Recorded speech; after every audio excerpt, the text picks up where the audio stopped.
Okay, dito naman tayo mga ka-GP Natics. Pag-usapan naman natin ito. Naku po, mga kababayan, kayong mga DDS, gusto nyo ba na mangyari ang bagay na ito? Napag-alaman po natin na itong si Kibuloy, hindi pala para sa tawang pagtakbo. Ay, gusto to ng mga DDS, yung mga DDS na natangang panatiko. Bakit, GP? Biruin mo, itong si Kibuloy, hindi pala para sa tawang pagtakbo, gusto lamang maghigante kapag nanalo. Eh di ba mga kababayan, parang narrative ito ng mga Duterte. Kasi itong si Baste, kapag daw nakabalik sila sa pwesto, uubusin daw niya. Parang magmimistulang Marawi ang Ilocos. Uubusin daw ang mga Ilocano. Diba? Sabi naman ni Sara Duterte, hindi ako magpapatawad. Magbabalik ako. Tatakbo. Hanggang takbo lang naman. 'Di ba? Etong si Kibuloy, etong sabi nyo, mga kababayan. Baka sabihin nyo, niloloko ko kayo eh. Teka lang. Ay, nangungulit yung aso ko dito sa baba eh.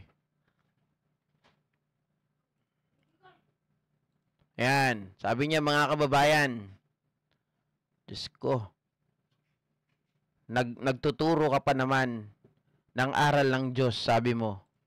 Pero ito pala ang plano mo. Nagkausap kami ni Pastor. Sabi ni Malutikia, ni Pastor Kibuloy, at naalala ko at nalaman ko, bakit ka sir tumakbo? Tinanong daw siya ni Malutekla. Ay, baka kasuhan ako kasi may kinasuhan to eh. Sinabihan siya ng baboy. Kinasuhan niya eh, nagsabi sa kanya ng baboy. Ayun, sabi niya, ginulo nila ang buhay ko. Ginulo nila ang ministeryo ko. Ngayon, guguluhin ko sila. So mga kababayan, mga ka-GP Natics, ang gusto lamang pala ng mga taong ito ay gulo. Kala ko ba makadiyos ka? Kala ko ba appointed son of God ka? Di ba pag sinabi mong appointed son of God ka, mga kababayan, dapat na-inherit mo yung ugali na meron ng ating Panginoon. Subalit alam naman natin taliwas eh.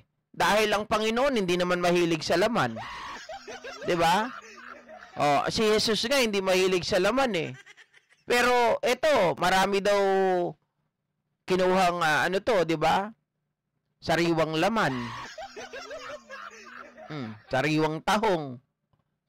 Tapos kapag nanalo siya, dahil ginulo raw siya, guguluhin din daw niya. Sino yung guguluhin niya? Of course, yung administrasyon. 'Di ba? At yung mga tao na tumuligsa sa kanila. Teka lang. Sabi nila, nobody is above the law. Kung ginulo ka nila dahil may nakita sila na irregularities din sa'yo. May nakita sila na hindi maganda, na hindi dapat tularan. Na dapat pigilan at dapat ma-stop na yung mga gawaing ganon. Katulad ng pananamantala sa mga babae, sa mga kabataan. Di ba?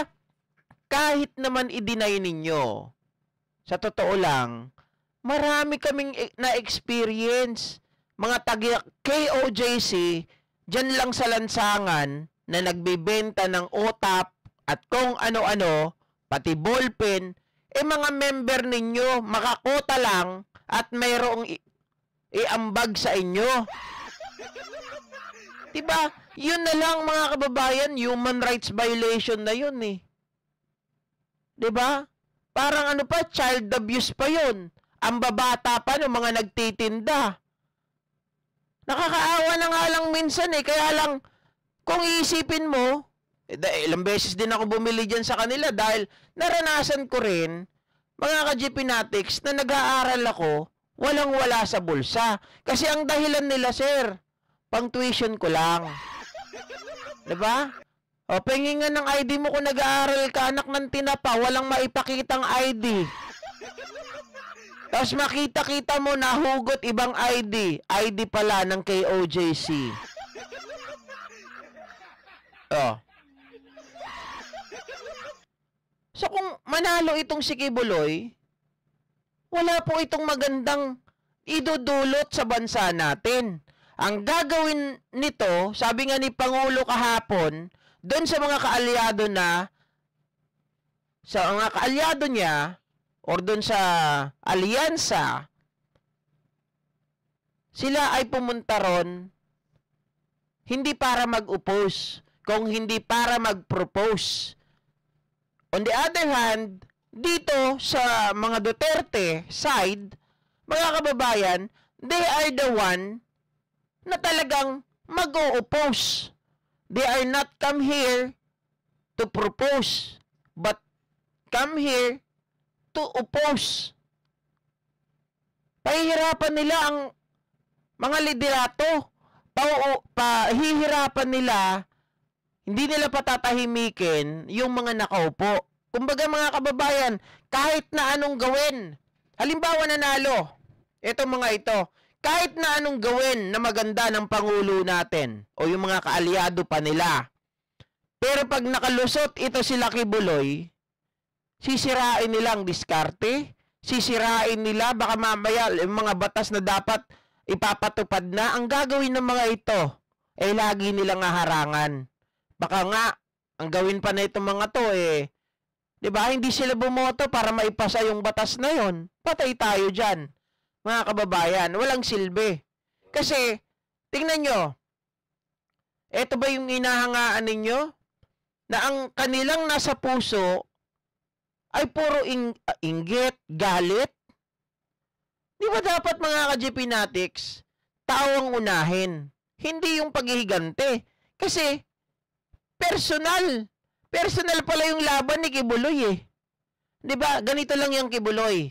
Ang gawin mo, ipanalo mo muna yung kaso mo dyan, di ba? Para patunayan mo na hindi ka guilty. Patunayan mo na wala kang kasalanan. Yun lang yun. Bakit si Dilima? 7 taon nga nakakulong eh. Ikaw nasa hospital ka lang, jamag ka eh. Diba? Mga kababayan, at ang sabi pa ni Malutikia dito, ito pa matindi. Narinig ko pa sa kanya, sinabi raw sa kanya ni Kibuloy, na kaya daw siya tumakbo, ay inutusan siya daw ng Diyos na tumakbo. Gusto ko nang umiyak eh. Kung Diyos ang nag-utos sa'yo para tumakbo, di ba ang Diyos makapangyarihan? Pwede ka naman niyang iupo ka agad eh. Di ba? Bakit dadaan pa sa ganyan? At saka kung ikaw ay inutusan ng Panginoong Diyos, Diyos ang nag-utos, tapos ang plano mo ay maghigante, parang it's really contradict. Di ba? Very contradictive yung statement. Inutusan ka ng Panginoon para tumakbo, tapos pag nanalo ka, gusto mo gumante. Ang Panginoon, ang ginagawa ng Panginoon ay pagbuklurin ang taong bayan. Ang ginagawa ng Panginoon, magmahalan. 'Di ba? Mga kababayan, yan eh. Yan ang tinuturo sa atin sa simbahan, magmahalan, magkaisa, 'di ba? Magkasundo.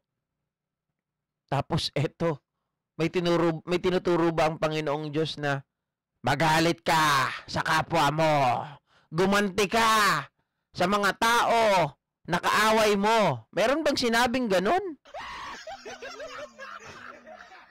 Di ba, Mel Warren? Sabi tuloy ni Mona Nases, son of the devil yan. Oh, sabi ni Kabsat, beauty. Shoutout daw kay Mel Warren. Sabi naman ni Nemi Hazigawa, galit na si Lord sa kanila, pati tayo damay kasi earthquake ang bibigay sa atin sa 12 this month. Kaya guys, pray tayo, wag makalimot. Ito. Best lahat ang prayer. O naman, 'di ba? Sabi ni Armando Fermil, Busita buisit na. Ngayon, corrupt supporter ka pala. 0 vote ka na sa mga followers mo. And then, meron pa rin yan, coming from the DDS, mga kababayan. 'Di ba? Pero eto lang kaya po natin ibinabalita yung bagay na ito. Sana man lang kung may mga nanonood ng mga panauhing pantanga dito, gusto nyo ba yung, di ba Ma'am Irish Ledesma, yung mga sinusuportahan ninyo ay puro galit lang yung nasa puso? Gayahin nyo yung isang DDS na natanggalan po ng helmet, di ba, nauntog. Nakilala niya ngayon yung pagkatao niya, ibang-iba na kaysa sa dati. Kasi dati, okay naman siya, nung naging Duterte supporter, ay naging palalo. 'Di ba? Mabuti na lang yung helmet natanggal. Ayun. Mga kababayan, isinusukan niya na ngayon si Digong. Oy, TJR 2K25, nagbago ka na. 2K24 ka dati, di ba? Sorry. Ineko, demonyo lang ang nagtuturo ng ganyan, GP. Kaya nga very contradictive nga daw. Sabi niya, appointed son of God siya. Pero ang gusto niya manggulo, maghigante.